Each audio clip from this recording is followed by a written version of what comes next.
கலை. கலை என்றால் என்ன?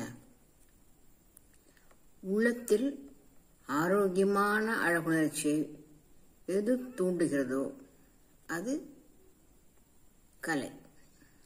ஆரோக்கியமான அழகுணர்ச்சியை உள்ளத்திலே உண்டாக்க வேண்டும், அதுதான் கலை. ஆயக்கலை 64 என்று ஒரு கொள்கை. 64 கொள்கை என்னென்ன? இந்த 64 கலைகள் என்று சொன்னவர்கள் யார் யார்? திருமூலர் சொல்கின்றார், 10ம் 2ம் பகலோன் உயர்கலை, 10 உயர்கலை வான்மதி, ஒத்த நல் அடங்கியது 8 உயர்கலை, அத்திரன் நின்றமே ஆய்ந்து கொள்வீரே. 8 உயர்கலை, 8 64. சித்தர்கள் யாரும் சொல்லியிருக்கிறார்களா? திருமூலர் சொல்லியிருக்கார். பாம்பாட்டி சித்தர் சொல்றார், 64 கலை யாவும் அறிந்தோம், அதற்கு மேல் ஒரு கலையானதும் அறிந்தோம். ஆக அவரும் 64 சொல்கின்றார். கம்பர் அவருடைய சரஸ்வதி அந்தாதியில தொடக்க பாடல் கலைகள் 64 என்று குறிப்பிடுகின்றார்.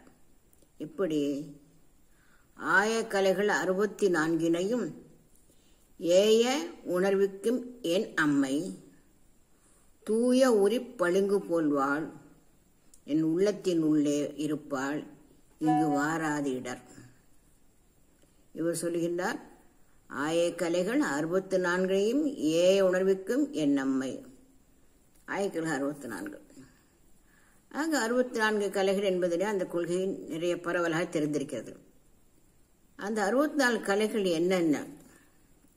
பொதுவாக கலை என்றால் என்ன சொல்லுவோம்? அழகுணர்ச்சி தோன்றுவதுன்னு சொல்லிட்டோம். அதில் நுண்கலைகள்னு ஒரு பிரிவு சொல்லுவோம். நுண்கலைகள் என்ன?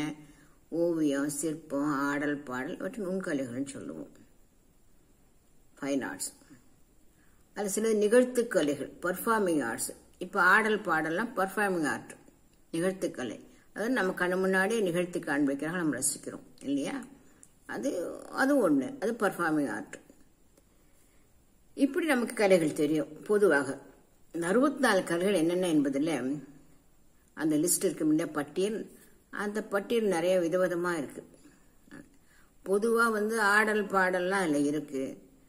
ஆனால் சிலதெல்லாம் நமக்கு இன்றைக்கு ஜலஸ்தம்பம், ஆகாய கமனம், இதெல்லாம் இன்றைக்கு நமக்கு தெரியாது. அதெல்லாம் என்னென்னு தெரியாது. இப்போ பூ கட்டுறது, தையல் வேலை, இதெல்லாம் இருக்கு. இந்த மாதிரிலாம் நிறைய செய்திகள்லாம் இருக்கு. சமையற்கலை இருக்கு. இப்படி இந்த மாதிரி கலைகள்லாம் நமக்கு தெரிந்த கலைகள்லாம் நமக்கு தெரியும். ஆனால் இன்றைக்கு பார்க்கும்பொழுது அதில் நமக்கு தெரியாத கலைகள்லாம் எடுத்துட்டு பார்த்தோம்னா இன்னைக்கு நிறைய கலைகள் இருக்கு. எவ்வளவு கலைகள் இருக்கு. நம்ம இப்போ சொல்லிட்டோம்ல, அழகுணர்ச்சி தூண்டுதெல்லாம் கலைன்னு சொல்லிட்டோம். இப்படி பார்க்கும்பொழுது இன்றைய அறிவியல் மேம்பாடு காரணமாக, அது மட்டுமல்ல, நமக்கு இப்போது ஒரு கலை தெரியும்னா அங்கே மட்டும் இருக்கணும் அவசியம் இல்லை. அதை பரப்புவதற்கு பல வகையான ஊடகங்கள் இருக்கின்றன இல்லையா? அவற்றை மற்றவர்கள் தெரிவிப்பதற்காக இப்படி ஏராளமான கலைகள் இருக்கின்றன. கலை வேணுமா? கட்டாயம் வேணும். ஒரு மனிதனுடைய உள்ளத்தை மென்மைப்படுத்த வேண்டுமானால் கலைகள் வேண்டும். நான் சொல்வேன் அடிக்கடி, இந்த குழந்தைகளுக்கு ஏதாவது கலைகள் கற்றுக் கொடுங்கள். கலைகள் கற்றுக் கொடுத்தால் அவங்களுக்கு மனதிலே ஒரு மென்மைத்தன்மை வரும். ஆக அந்த வயலன்ஸ்ன்னு சொல்றமே, அந்த வன்முறை உணர்வு அது இருக்காது. ஆக கலை என்பது அழகுணர்ச்சி தூண்டுவது ஒரு பக்கம், எல்லாற்றோட மேல மனதை மென்மைப்படுத்தும். மனதை மென்மைப்படுத்தினால் என்ன ஆகும்?